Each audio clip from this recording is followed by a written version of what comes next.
प्रिय मित्रों, good morning. आज क्वेश्चन अपन क्लास 10 का chapter 3 exercise 3.1 two variables of linear equation of two variables के क्वेश्चन नंबर 3 का फर्स्ट करेंगे। इससे पहले आप क्वेश्चन 2 कर चुके हैं। मैं एक आपको वादा भी करता हूं कि क्वेश्चन आपको टाइम टू टाइम करूंगा और इसी के साथ आपको प्रैक्टिस भी करनी है, ठीक है ना। और मैं बल्कि विश्वास ही नहीं, मैं एक आशा करता हूं कि आप सबको मैथ्स के जो क्वेश्चन प्रत्येक क्वेश्चन है उसमें कोई प्रॉब्लम नहीं रहेगी और मैं आशा करता हूं कि आप सब इन क्वेश्चन की टाइम टू टाइम आप प्रैक्टिस की होगी और जो दी हुई शर्तें हैं वो आप सबको याद भी करनी है। जैसे क्वेश्चन नंबर 2 के अंदर 3 शर्तें थी कि नॉट इक्वल टू आते हैं तो एक रेखा प्रतिच्छेद करती है, जिसमें सब इक्वल आते हैं तो दी गई रेखा समपाती है और जिसमें दो इक्वल आते हैं तो रेखा समांतर है। क्वेश्चन नंबर 3 के अंदर 3 का फर्स्ट के अंदर अपन कर चुके हैं कि इसमें एक शर्त लागू होती है।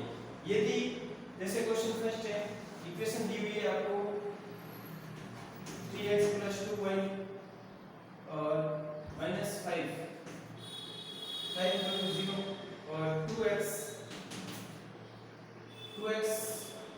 plus 2y 3y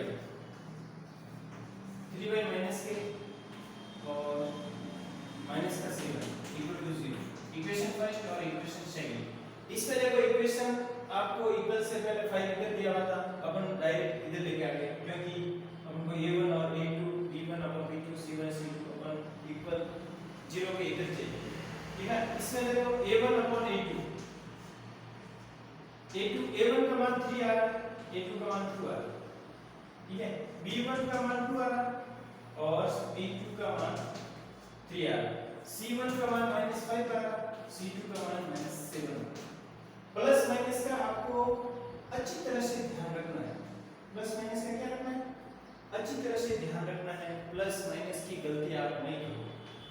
अब देखो a1/a2 की शर्त लगाई 3/2 बराबर होता है, b1/b2 की शर्त लगाई 2/3 बराबर होता है, c1/c2 की ये माइनस पर तीनों नॉट इक्वल टू है। तीनों क्या है?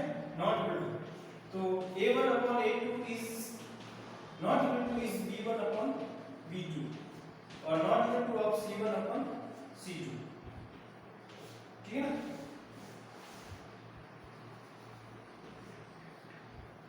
तीनों नॉट इक्वल टू है तो दी गई रैखिक समीकरण ही गुण संगत होगा।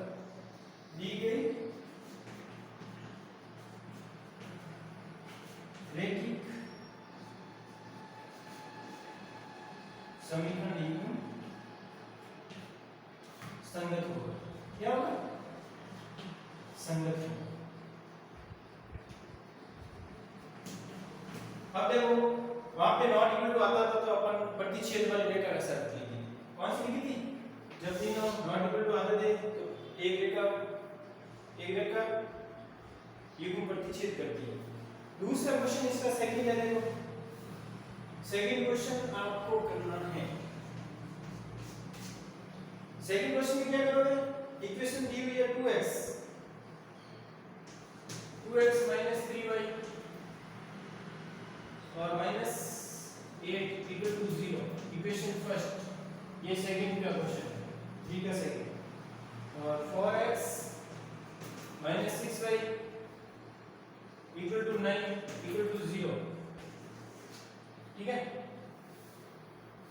समीकरण नंबर 1 और 2 से, equation number first and second से, इक्वेशन फर्स्ट एंड सेकंड से a1 2 है और a2 is 4 है। a1 2 है, a2 is 4 है और b1 b2 यहाँ 3 है और यहाँ 6 है, ठीक है। c1/c2 c1 -8 है और c2 is -9।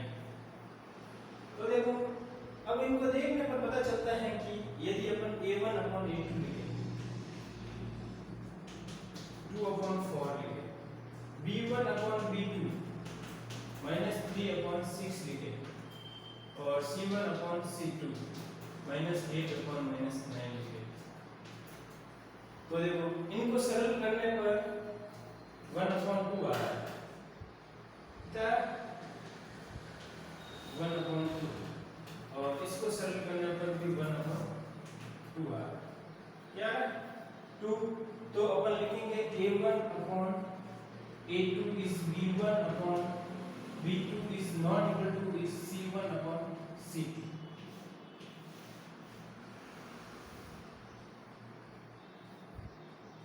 यदि आपको a1/a2 is equal to b1/b2 is not equal to c1/c2 प्राप्त होता है, तो दी गई समीकरण युग्म असंगत होगा। दी गई रैखिक समीकरण युग्म असंगत होगा। क्या होगा? असंगत होगा।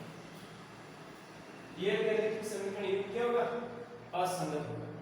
इसमें आपको फिर विद्यार्थियों ये शर्त याद रखनी है, जब नॉट इक्वल टू आए तो संगत रखना है, जब दो इक्वल आए तो आपको असंगत करना है।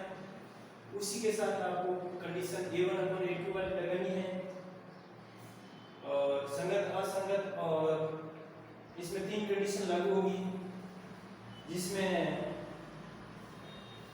संगत असंगत, नॉट इक्वल टू आता संगत और नॉट इक्वल नहीं आता तो असंगत। इसके आगे 2 सवाल क्वेश्चन और करते हैं अपन, ठीक है ना मित्रों।